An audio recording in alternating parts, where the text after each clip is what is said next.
Stressé avant une réunion importante ? En panne d'idées ? Ou soulager son dos au bureau ?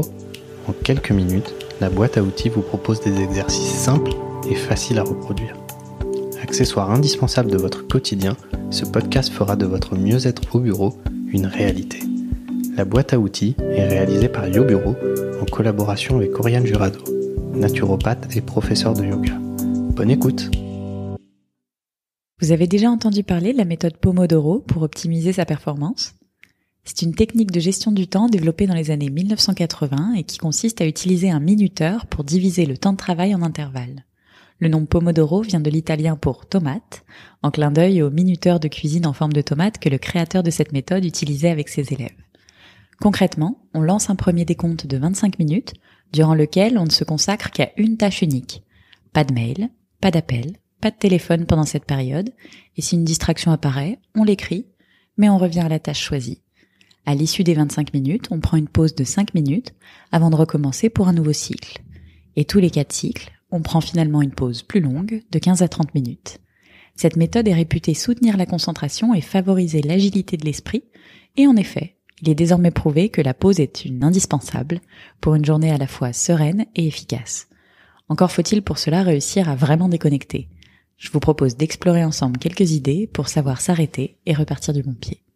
Changer de décor et prendre du recul permet de surmonter plus facilement les éventuels blocages et de gérer plus sereinement les moments de pression. Mais pour pouvoir se régénérer, le mental a besoin de pouvoir vagabonder librement. Prendre une pause pour s'occuper d'un truc qu'on doit faire pour la maison ou pour aller sur les réseaux sociaux, c'est donc pas vraiment prendre une pause. Pour bénéficier des bienfaits de la pause sur la productivité et notre niveau de stress, il est conseillé de quitter son poste de travail. Ensuite, prenez le temps de sonder ce dont vous avez besoin. Si vous êtes sous pression, bougez. Car comme le dit l'adage, le muscle est le contrepoids du nerf. Le mouvement augmente les performances cognitives, évacue les tensions musculaires et libère des endorphines qui nous rendent plus optimistes. C'est donc le meilleur moyen de lutter contre l'anxiété et les douleurs. Il ne s'agit évidemment pas nécessairement de faire des pompes ou des jumping jacks, mais de se lever à minima 1 fois par heure et à chaque coup de fil, pour marcher un peu, faire quelques mouvements, s'étirer, et pourquoi pas même se délasser en musique sur une chanson qu'on aime bien. Et si possible, sortez vous changer les idées. C'est au contact de l'air frais et du soleil qu'on se redynamise, et le monde extérieur nous aide à relativiser pour retrouver le calme et l'envie. Si toutefois le temps ne s'y prête pas, vous pouvez tout aussi bien vous évader grâce à une méditation guidée. Le cerveau ne fait pas la différence entre ce que l'on vit en réalité et dans l'imaginaire. Alors profitez-en pour décompresser, en forêt ou en bord de mer. Deuxième scénario.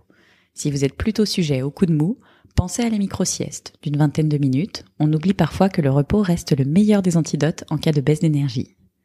À défaut, aérez la pièce et prenez plusieurs respirations profondes à la fenêtre pour vous recharger.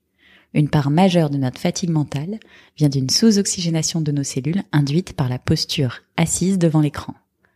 Et vous pouvez également diffuser une huile essentielle vivifiante, comme les agrumes, qui favorise la motivation et la bonne humeur. 1 goutte par mètre carré, 15 minutes par heure.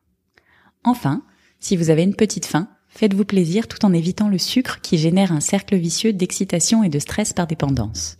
Optez plutôt pour un fruit frais, riche en antioxydants qui participent à la régénération des tissus endommagés par le stress oxydatif, ou une poignée d'oléagineux, amandes, noix du Brésil, noisettes, cajou, pécan, macadamia, accompagnés si besoin de quelques fruits secs ou d'un carré de chocolat noir. Tous ces aliments contiennent du tryptophane, précurseur de la sérotonine, neuromédiateur de la sérénité, et du magnésium, minéral anti-stress par excellence.